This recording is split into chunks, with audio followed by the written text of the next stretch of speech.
保局每天都来。他一天来几次啊？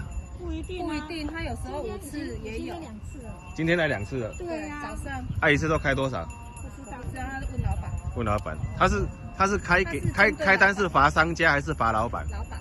罚老板。罚老板。所以你们老板就每天都被环保局这样开单罚。我们后续也是要做炉子，我们也是要以服务他们，不然他们去哪里烧？你们炉子预计什么时候做？大概？要整地整好，整好了。要整理，要问他。今年会好吗？会的。会哦。那环保局都知道嘛？因为我是住在这附近的住家，然后每次他们只要下午1、2点一开始烧，整个车满就飞到整个阳台都是。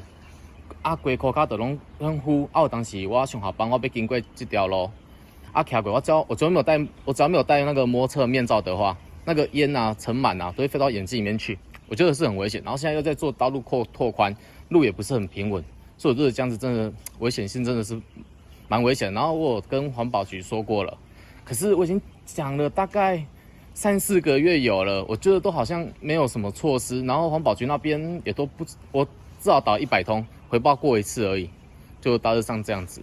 所以他一直没有改善，都没有改善。每天一样是2、3点一到就开始烧，1、2座就算了，有时候一烧都5、6座、7、8座、10座这样一起烧，那整个烟啊灰尘，那个就风一吹就可以知道那多可怕了。是每天吗？每天，假日也在烧，对。然后你有发生过什么？你说有发生过什么危险？有一次刚好眼睛就是刚好飞进去，是骑摩托车，然后没有面罩，然后经过，刚好那时候大概4、5点了，就是无遐光啊，都要飞过，都要目睭都要飞啊，底下落目睭，因为按落目睭一定一粒较细蕊底下落，向要等我惊佮你建造迄路啊有诶无诶，但是裤骹更有那驾驶或不平稳，动到什么怎样雷啊。